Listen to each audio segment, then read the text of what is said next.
Students listen. यहाँ पे हम लोग कंप्यूटर सिस्टम ऑर्गेनाइजेशन के बारे में डिस्कस करेंगे। ओके, जैसा कि आप लोग जानते हैं कि आजकल स्मार्टफोन का ज़माना है, सब लोग स्मार्टफोन्स को यूज़ करते हैं। तो इसमें कंप्यूटर के साथ साथ मोबाइल सिस्टम ऑर्गेनाइजेशन भी दिया हुआ है, इसे भी हमें डिस्कस करना है। वैसे तो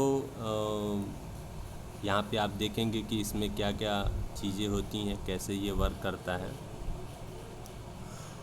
modern mobile system are tiny computers in your hand, although they have less computing power compared to their bigger versions.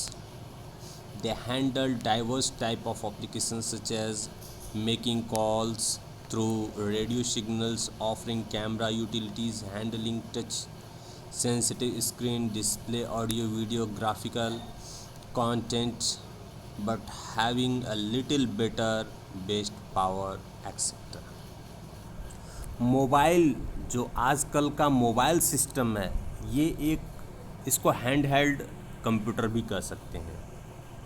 जो आज का स्मार्टफोन है वो एक हैंड हेल्ड कंप्यूटर की तरह है and that is very advanced. वो काफ़ी एडवांस है, जिसको आप यूज़ करते हैं, बहुत सारे एप्लीकेशंस को आप इंस्टॉल कर सकते हैं और आप इसको यूज़ कर सकते हैं। इसमें रेडियो सिग्नल्स का यूज़ किया जाता है, कैमरा है, डिजिटल कैमरा है, जिसको आप यूज़ करके पिक्चर्स ले सकते हैं और रिकॉर्डिंग कर सकते हैं।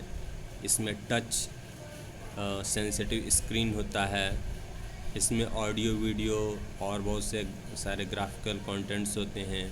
इसमें छोटी सी बैटरी होती है, बट वो काफ़ी पावरफुल होती है, काफ़ी इसको बैकअप देती है। ठीक है, अब आप देखेंगे यहाँ पे मोबाइल सिस्टम ऑर्गेनाइजेशन में क्या क्या चीज़ें हैं। डिस्प्ले सब सिस्टम है, जिसमें कि टच सेंसिटिव इंटरफेस होता है, जिसमें कीबोर्ड और डिस्प्ले स्क्रीन होता है। फिर कैमरा होता है, कैमरा यूनिट इमेज, ये सिस्टम सब सिस्टम हो गया, डिस्प्ले सब सिस्टम हो गया, कैमरा यूनिट हो गया, जिसमें इमेज सिग्नल प्रोसेसर होता है जो उसकी इमेज को कैप्चर करता है। सीपीयू, ये आपका सीपीयू हो गया, सीपीयू में ये कंप्लीट सीपीयू हो गया। इसमें कम्युनिकेशन प्रोसेसर होता है जो डिजिटल सिग्नल प्रोसेसर कहलाता है, ये सिग्नल्स को रिसीव करता है। फिर एपीयू होता है, एप्लीकेशन प्रोसेसिंग यूनिट होता है। जीपीयू होता है जो ग्राफिकल प्रोसेसिंग यूनिट होता है, जो अलग अलग तरह की प्रोसेसिंग को करने में हेल्प करता है। साथ में आरएफ ट्रांस रिसीवर होता है, radio frequency transceivers. SIM होता है जो रेडियो सिग्नल मैनेजमेंट में, मतलब वो सिग्नल्स को रिसीव करता है। फिर स्टोरेज, इसमें storage devices, external storage devices, chips लगे होते हैं जो कि डेटा को स्टोर करने के लिए यूज़ किए जाते हैं। फिर है पावर मैनेजमेंट, बैटरी पैक होता है, बैटरी मैनेजमेंट होता है, चार्जर होता है। कोडेक यानी कि इसमें ऑडियो सिस्टम सब सिस्टम होता है। फिर रोम एंड रैम होता है, रीड ओनली मेमोरी, रैम, ये मेमोरी प्राइमरी मेमोरी हो गई, ये सेकेंडरी मेमोरी हो गई। तो इस तरह से ये सारा कुछ जो है ये मोबाइल सिस्टम ऑर्गेनाइजेशन है, जो मिल के कंप्लीट मोबाइल सिस्टम को बनाता है और उसकी फंक्शनिंग को परफॉर्म करता है। आगे हम लोग डिस्कस करते हैं। Thus, the system organization of mobile system has components to handle all these. The block diagram of mobile system is as shown, and we discussed about all these things. Now we will discuss about mobile processor, mobile CPU. This is the brain of smartphone. Mobile CPU जो होता है वो CPU का brain होता है, यानी कि smartphone का ब्रेन होता है। CPU receives command, make instant calculations, play audio video, store information and send signals throughout the devices. The CPU of a mobile system has majorly two sub-processors, communication processing and application processing. ये दो तरह की सब processings होती हैं। आगे हम लोग बढ़ते हैं।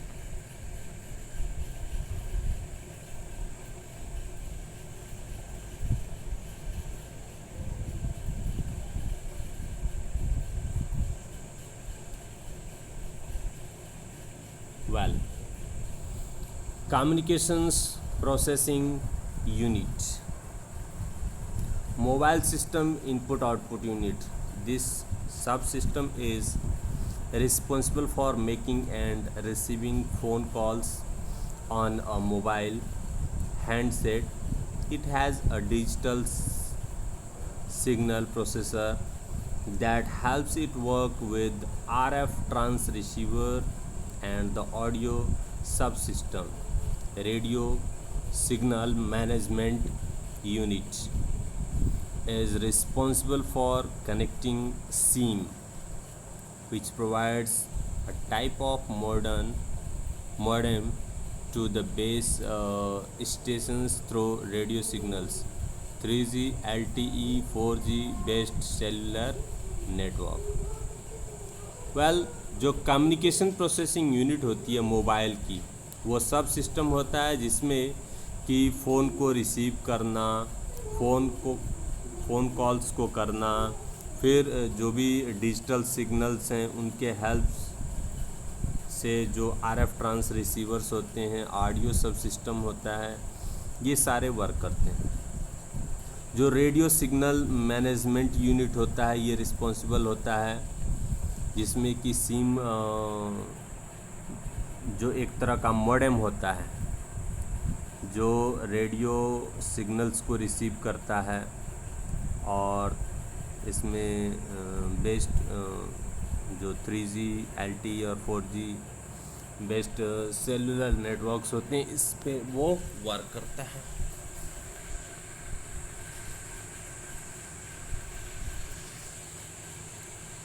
Application Processing Unit, APU. This subsystem is responsible for governing, controlling all types of operations taking place on a mobile system by running various types of mobile applications. APU जो Application Processing Unit होता है, ये सब system होता है और ये responsible होता है जितने भी ऐप्स होते हैं, कंप्यूटर के अंदर एप्लीकेशंस होते हैं जो रन कर रहे होते हैं, उनको सही ढंग से ऑपरेट करने में हेल्प करता है, उनकी प्रोसेसिंग करता है। ठीक है।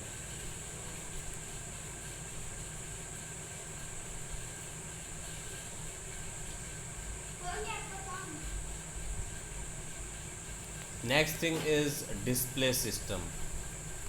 This subsystem is responsible for providing display facility, touch sensitive interface and touch sensitive keyboard. जो डिस्प्ले सबसिस्टम होता है ये हमें डिस्प्ले फैसिलिटी प्रोवाइड करता है, जिसमें टच सेंसिटिव इंटरफेस होता है, टच सेंसिटिव कीबोर्ड होता है। फिर होता है कैमरा सबसिस्टम। कैमरा सबसिस्टम से हमें क्या फैसिलिटी मिलती है? This sub unit is design to deliver a tightly bound image processing package and enable an improved overall picture and video experience. It has an integrated image signal processor, ensures things like instant image capture, high resolution, support image stabilization and other image enhancements.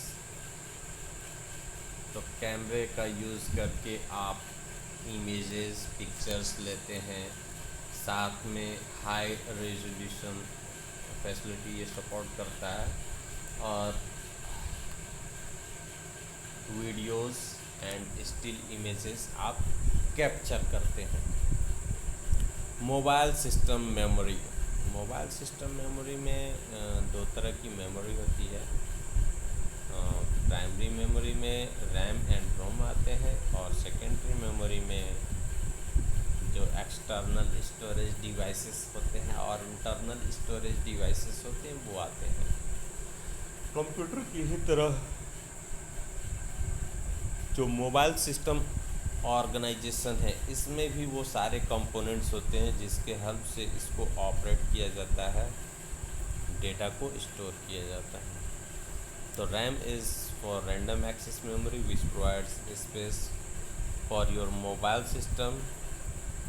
The installed mobile apps when run are first loaded in the RAM and then executed। जो कुछ भी हम on करते हैं, कोई application on करते हैं, कोई वर्क करते हैं, तो वो सारा कुछ रैम के अंदर ही होता है। रैम ही हमें स्पेस प्रोवाइड करता है जिसके थ्रू हम सारी चीज़ों को ओपन करके और उसमें वर्क करते हैं। ठीक है, रैम में बस यही होता है कि डेटा जब सिस्टम को रैम को ऑफ़ कर देते, यानी कि मोबाइल को ऑफ़ कर देते हैं, तो रैम में जो भी डेटा होगा वो स्टोर नहीं रहेगा, वो इरेज हो जाएगा। ठीक है, रैम जो होता है इसका बहुत ही इम्पॉर्टेंट रोल है, चाहे वो कंप्यूटर हो या फिर स्मार्टफोन हो, टैबलेट हो। जितना हायर कैपेसिटी का रैम होता है, सिस्टम की परफॉर्मेंस उतनी ही फास्ट होती है।